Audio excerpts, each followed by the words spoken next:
Hello everyone, আসসালামু আলাইকুম। আজকে আমরা আরেকটা লিপন আর্ট পেইন্টিং করব। তো দেখতে পাচ্ছেন আমি MDF4 কে আগেই জেসু দিয়ে রং করে নিয়েছি। এখন আমি এটার উপর কালার অ্যাপ্লাই করছি। তো আগে মিডলে আমি একটু রাউন্ড দিব সবুজ কালারের। কালারটা একটু কেমন যেন লাগছে, তবুও দেখি আমি একটু চেঞ্জ করে নিব, কারণ হুটহাট করে করা তো কোনো প্রিপারেশন ছাড়া।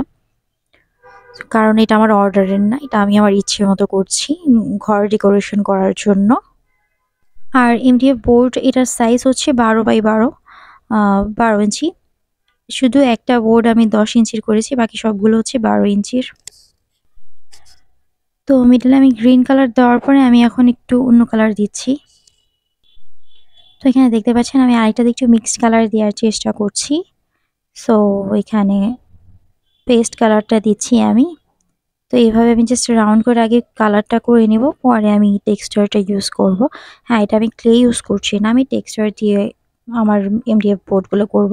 ক্লের প্রতি কেন জানি আমার কোনো ইন্টারেস্ট আসে না, সো আমি এটা ট্রাই করতে চাচ্ছি না। তো দেখেন কালারটা একটু কেমন যেন হয়ে গিয়েছে, আর জেসো দেওয়ার পরেও রংটা হালকা লাগছে আর কি। আমাকে কালারটা একটু ব্রাইট করে দিতে হবে। তার মানে বুঝতে পারছেন যে MDF বোর্ডগুলো কালার কত বেশি খায়। হয় আপনি একটু জেসো বেশি ইউজ করবেন বা কালারটা আপনাকে ডাবল অ্যাপ্লাই করতে হবে। আর যদি আপনি জেসো ইউজ না করেন তাহলে চিন্তা করেন আপনার কালার আরও কত বেশি লাগবে। সো জেসো অবশ্যই ইউজ করে নেবেন। তো দেখেন আমি এখানে এবার বাকি সবগুলো পুরোটা কালার করে নিয়েছি। কালার করার পরে শুকানোর পরে আমি এবার দেখেন এখন টেক্সচারটা ইউজ করছি। আমার এই টেক্সচারের মিশ্রণটা একটু কেমন যেন হয়ে গিয়েছে, যাই হোক পাউডার মিক্স করেছি টেক্সচারে। তো আমি কালার অনুযায়ী মিডল যে জায়গাগুলো আছে সেগুলোর মধ্যে আমি টেক্সচারটা দিয়ে নিচ্ছি। আর প্রথমে আমি গোল্ডেন কালারের টেক্সচারটা দিয়েছিলাম, এটা অনেক দিন থাকার কারণে নষ্ট হয়ে গিয়েছে।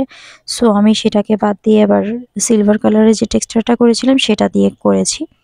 এটা আবার শুকানোর পরে এখন আমি মিরর বসাচ্ছি আমার ইচ্ছে মতো। আমার কাছে যেই ধরনের মিররগুলো আছে সেগুলো আমি বসাচ্ছি। লিপন আর্টটা আসলে অনেক বেশি সহজ, কিন্তু অনেক সময় নষ্ট করে। কারণ একবার জেস দেওয়ার পর শুকানো দেন, কালার করার পরে শুকানো দেন, আপনি টেক্সচার বা ক্লে যেটা ইউজ করেন সেটার পরে শুকানো দেন, আবার মিরর বসানো, অনেকটা সময় ব্যয় করতে হয় এটার পিছনে।